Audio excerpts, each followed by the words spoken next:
are very much on time. Okay, so this morning we're looking at self-expression. Self-expression. You know, sometimes you go out and maybe with your children or even personally yourself, and you just find yourself expressing some moods, and some people were like looking at you and like, excuse me, I don't know, say fire day inside this person like this, you know, and they feel like stunned that, excuse me, really? So this morning we're looking at self-expression. Another person that can help us with this is this wonderful brother of mine sitting right next to me and sitting between myself and Princess Joy Abu. We have Lekon Aremotobi.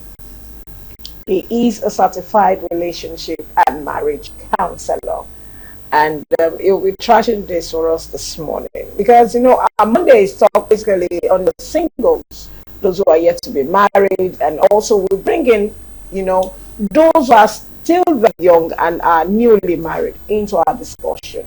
And so we'll be talking more about this. So you're so much welcome. Good morning. I'm missing you already. Sure you know. Good morning to you. Good morning to you too, man. Even though you owe me something, Mr. Remotobi. Well. You know that? That's Madam owe me something. No, definitely. You know you owe me something. Good morning and welcome to the show. It's so good to see you again. I decided to give you a break, Neil. That's The break was too long. Was it too long? It was too long. So why didn't you call him? well. Because he's owing me. It's so good to have you. But I feel like missing you already. You know what I'm talking about. Well, I understand. And I will not let the cat out of the bag. From my I know I know. I won't let it out of the bag. So till then, but I hope you know that from us. You connect with us By God's grace. By God's grace. at the grace of the Almighty God. So this morning we're looking at self-expression. How do we define self-expression within the context of the family? And also when we look at it from the angle of life, being a single person, you know, reality. Like just like the example I gave, sometimes you like, because you were so, you know, they just see you in that kind of, and like the way you now express it, they're like, excuse me, are you for it? So we're not just, so you too, you understand? So how do we define self-expression? Okay, so first I want to mention that self-expression is a big deal. Okay, and so but basically, expression is how you carry yourself, how you put yourself out there, the perception you choose to give people of you. That perception is carried by how you express yourself as self-expression. Sometimes you want someone to see you in light, but expressing yourself in a different light. Perception will always come from self-expression. How you express yourself that will create the perception that will above you. So that includes how you talk, how you carry yourself, how you respond to things, whether you're a person of discretion, are you a sensitive person, or you don't even care about all those things are all a chunk of what makes self-expression. But one of the key things that affects how a person expresses themselves is what is called self-awareness. Okay, without self-awareness, there will be mismatch of expression. What I mean is what I'm saying is about sometimes even a person will act in a way that they are shocked they could have acted like that. The person says something true.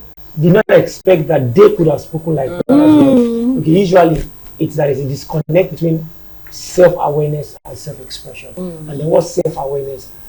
Self-awareness is being sincere with understanding yourself, accepting this is who I am, these are my strengths, these are my weaknesses, this is how I express my emotions. Like now, it's not a tell me who I am. Okay, no. Is that I know who I am, and then I'm able to either work my weaknesses or strengthen my strengths or handle my emotions properly. But self-awareness is being sure, being accepting who you are as a person. Even if you now want to change something, but first you need to accept. Most people do not live in a perceived world than a real world. What I mean is, they live more in I want to be like you, Okay. than this is how This is how I am. So they expect people to make with them based on who they want to be than who Who they they are. are. Because who you are is what you are giving now. out. Really, is what you are giving now, and that will affect, like I said, perception and all Okay, that. you talked about perception. And this is one area that a lot of people have gotten into wrong. But now, what role does family play in encouraging or even limiting, self-esteem? I'm asking because of the perception you say. Yeah. But sometimes the family can have a wrong perception about you, Yeah. therefore limiting the way you want to express yourself. Maybe they've already known that anytime you want to talk, not trouble. So even when you're coming to say something sensitive, somebody wants to give you that audience. Yeah. They feel like, please go. There is nothing you will say that. So No. what's the role of family in encouraging? Yeah, so self-esteem? for everybody that has a family, it's very important, particularly parents, mother and dad, even siblings as well. They play a huge role here. And for everyone that has a child, they must know that the family unit is the first and most important unit of expression. Okay, that means that you must avoid killing a child's expression. Because usually, many of the reasons why you find many men that can't well express themselves is because they grew up in atmospheres that do not give them permission to express themselves. Same thing with some women. Someone was telling me recently that you know someone that has two children, a child. Okay. Now, the child is very boisterous, very active, always runs around and things like that. So the person now, create a system where every day, for about an hour, the person would ask the child to sit down and do anything At all. at all. Okay, and the child is there, like, not doing anything, just looking and all that. Does it work? Now, what will happen eventually to that child is you are going to make that child inside. Yeah. Okay, because at that time, the child, as long as what really should have been done is ensure that that child is within safe environment. Okay, and then you monitor. When the place begin to get to unsafe, now you bring back, give time out, 5-10 minutes time out, just rest, take water, take a deep breath, release the child again, because that person is naturally outgoing. Now, if that thing continues consistently, that child begins to feel like being quiet is better than being boisterous, being high. And as the child grows, becomes 12, 13, 14, begins to adapt to that. Now, what has done is that you've killed the outgoingness, allow me to use that word, of that child in the beat. So, parents must know that the home is the place of first expression. Allow your children express themselves in the best way they can. Like you were saying, the person that you know that every time someone talk is nonsense, is speak. The person is trying to talk. Allow the person talk. Just help the person know what to say and when to say. Just shut the person down. Okay? Totally. Yes. But what we are trying to do is to tell the person, you only say nonsense, just keep quiet. I don't want to hear you. Hey, you have something to say, tell me. Hey, what you have done is you've shut this person down. You've taken that active part of speaking from that child. And that child will grow up with a low self-esteem, not believing in anything you can say. And then we now have adults with low self-esteem. So the home is a big deal for self-expression, for growing a child's and an adult's self-esteem. So parents must be careful in a bit to want to control the child. You must check, I hope I'm not killing an innate expression that this child came with. Oh, I actually want to talk about family, and I'm looking at self-esteem. Can it actually create a conflict, in the family? And maybe have something to share relating to that. Yes, actually, if it's not properly managed, it can cause conflict in the sense that you know, when you meet a person that has a very healthy self-esteem, sometimes they come off like they are what's the word? They are proud. Okay, when you meet them, because they speak very assertively. I want this. I cannot take this. That's the person with this. In our society, we are not used to people like that. Okay, so we usually think that they are proud. They're proud. When they are just being assertive, and being assertive is not a bad thing. So if you are in a family and you have a child that is bold, or a teenager that is bold, and this one always says exactly what they want. When mommy and daddy says we are going to church at 9 o'clock, the child says, "Daddy, I'm waking up at 8 o'clock. 9 cannot work for me. 9 cannot work for me." So let's that change the time. Maybe we go and meet you in church. Okay. Now that may come up as now our natural inclination is say, "Never say that to me." Yeah. But most of the ones that do is a place of safety. You will notice that in school, my children's school, when they go to school, they go to like to 8, 7:30 thereabout. When they get into their class, they know exactly what to do. When they get to class, they put their bags, they put their bag, and they have a seat. And they go to their seats and sit there. All through class, they are sitting, you want to get me the auntie. But when you drop them, when you come back, you meet my running up and down child sitting on the chair, waiting with the lunch bag and the bag. But when we are home, to make her sit on the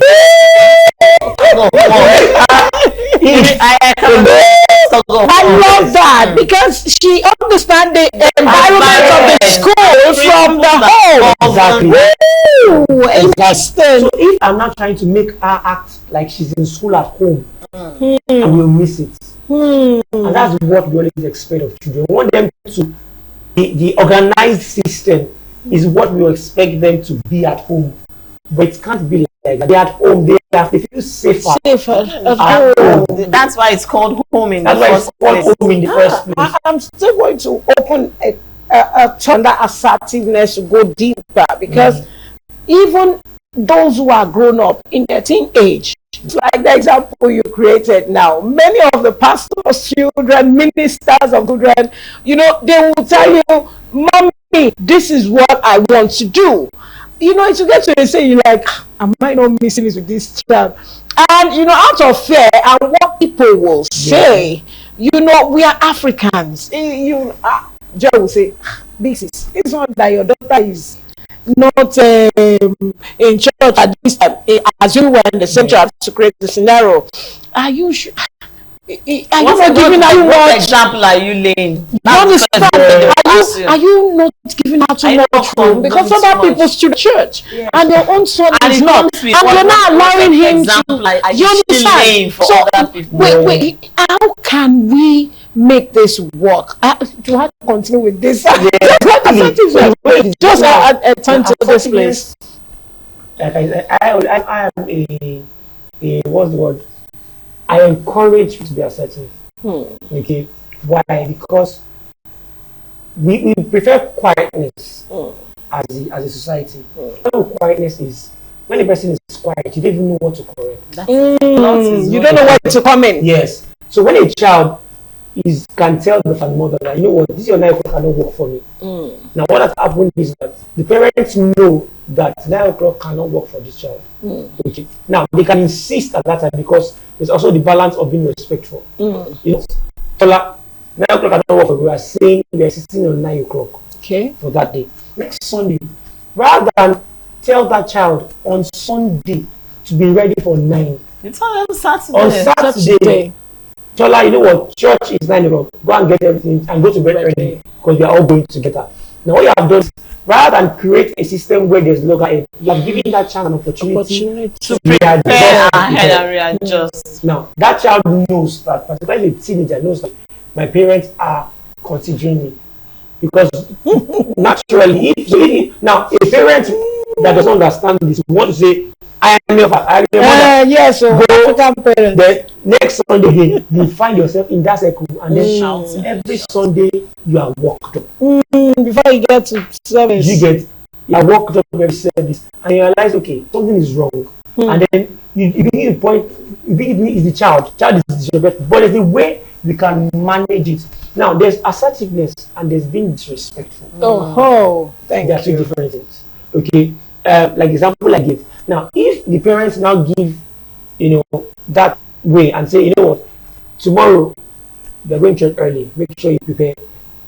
And then the child shouts at the parent and say, I said I'm not going to church early. Then you know that has crossed the line from assertiveness. But also, if that child is a teenager, that's a different conversation in itself, because at that point, a teenager, the kind of correction you give a teenager is not what you give an 18-year-old. Yeah. Do you understand? Because for that child to get a place, there's a deeper situation. Yeah. For a teenager to get to the place where they will shout to the parents and say, what you want is not what I want. It's clear rebellion. Like, there's something going on, and I want you to know, but I'm not with you. That's when a teenager will consistently, But if all things being equal, when everything is fine, the teenager can spot when somebody is giving them leeway. They can spot when somebody is giving opportunity to things. Because a teenager is not a child anymore. So they don't want to be treated like children. When you insist things on them, particularly if you did not resist them, like they become teenagers, they suddenly realize, mommy is that bad. My child is, let me now begin to case each child. There will be one rebellion and things like that. So assertiveness is not supposed to encourage being disrespectful. Remember what we said about self-awareness and self-expression. A person that knows, when a teenager or a child, even an adult, when you know who you are, when you know the kind of person you are and you want to be, that's why. Now, is this same strength of telling mommy and daddy, I can't go to church at 9 o'clock. Please give me 30 minutes. Okay. It's the same thing.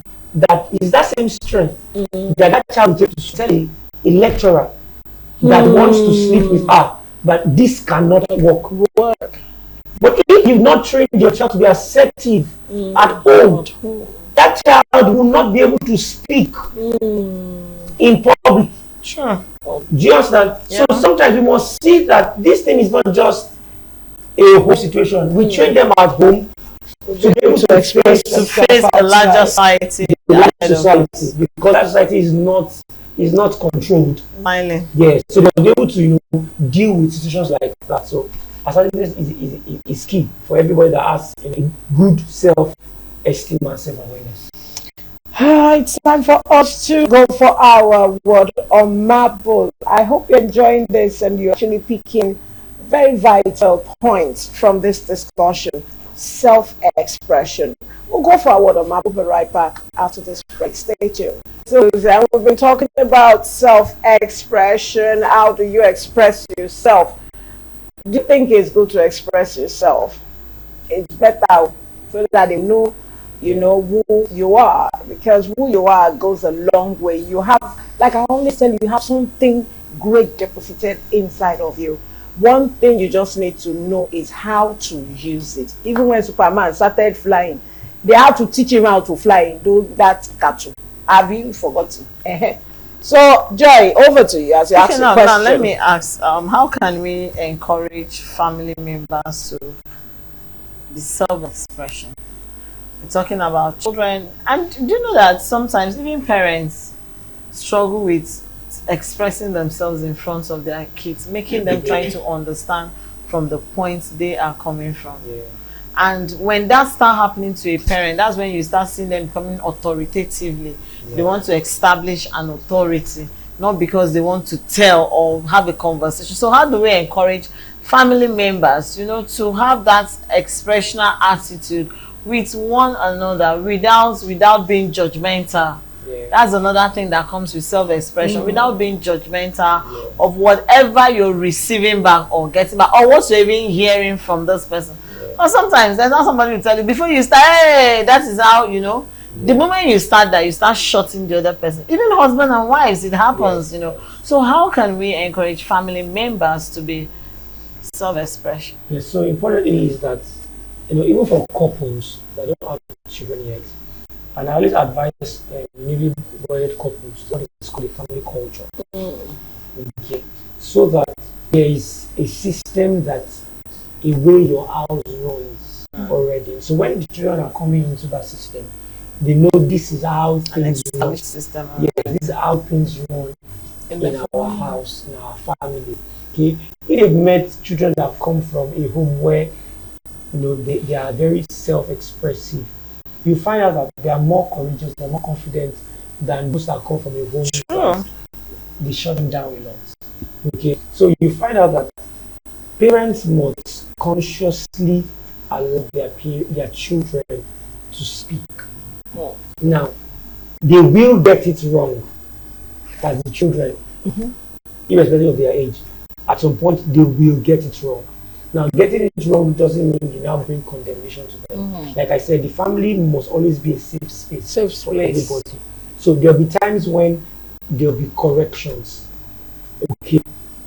But what's important is the child must know, the teenager must know, the wife, the husband must know that every time I talk, my husband will hear.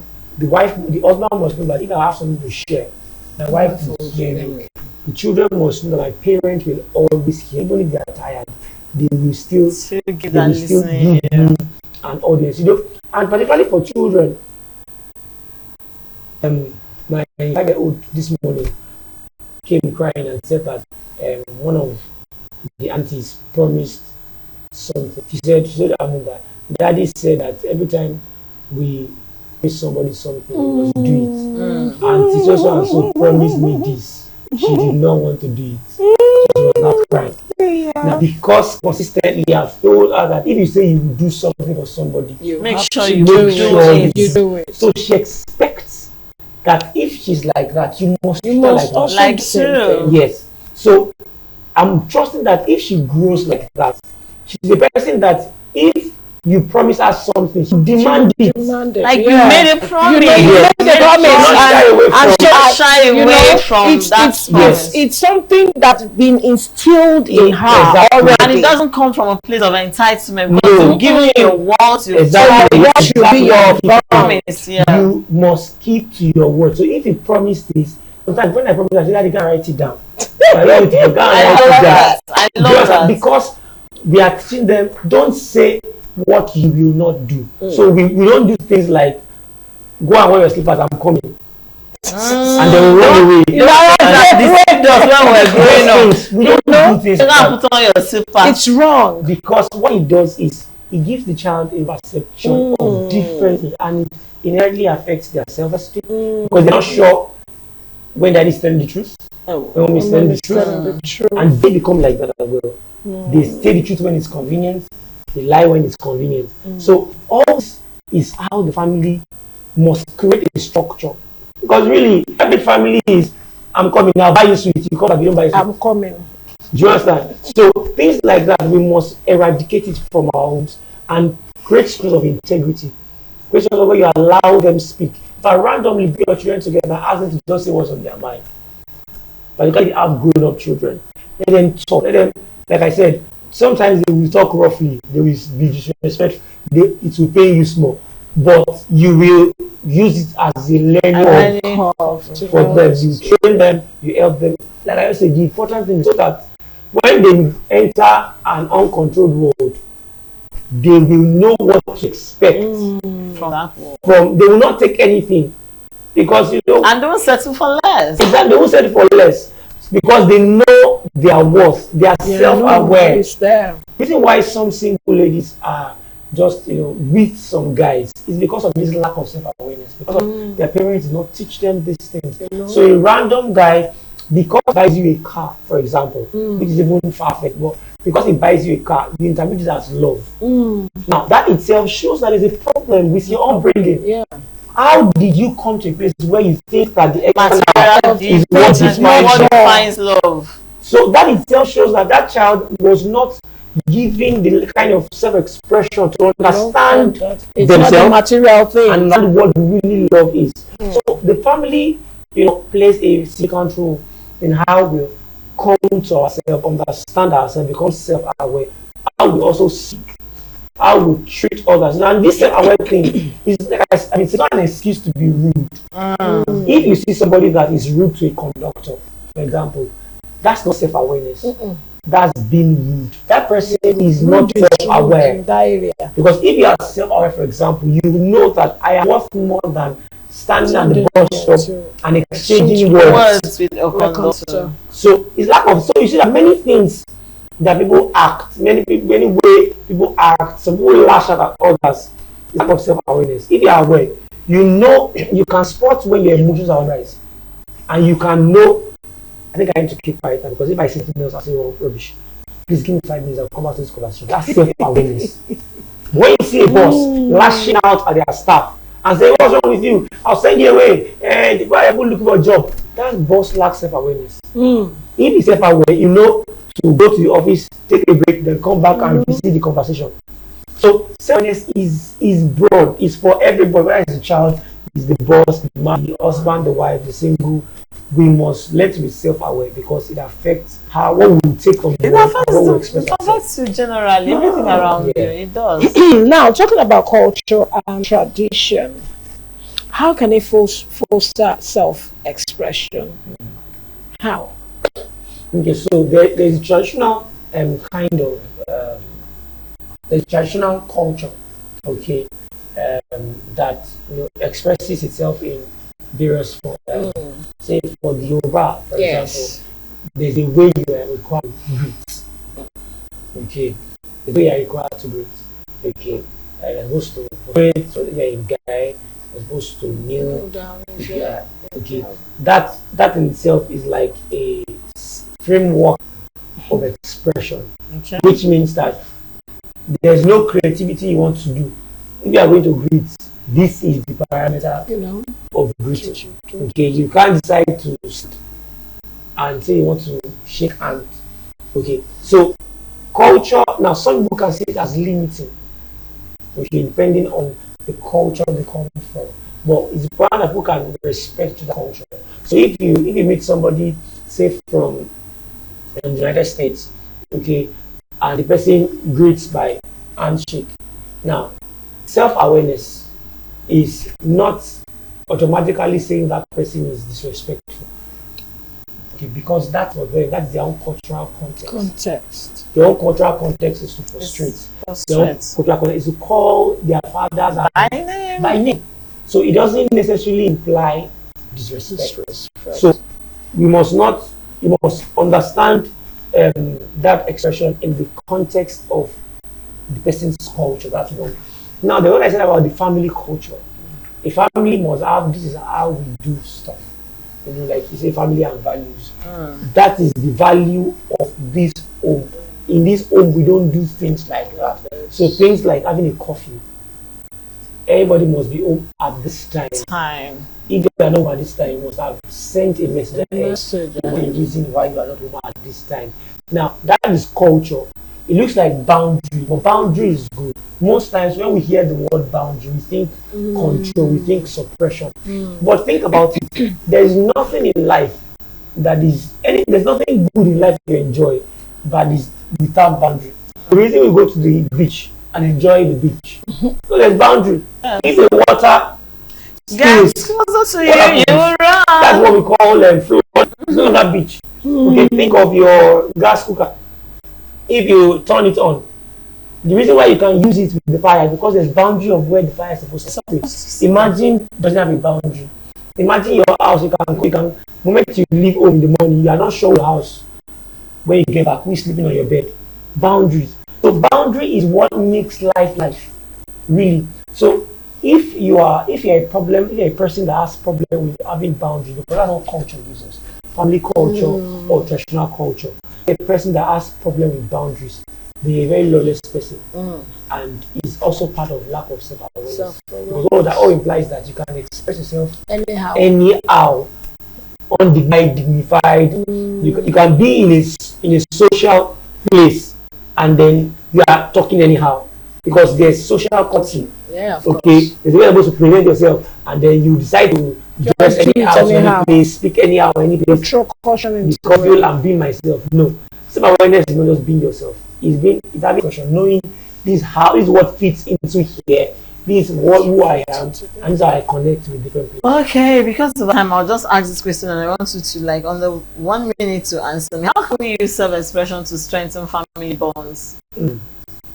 How can it be strengthen family bonds, both nuclear and extended family?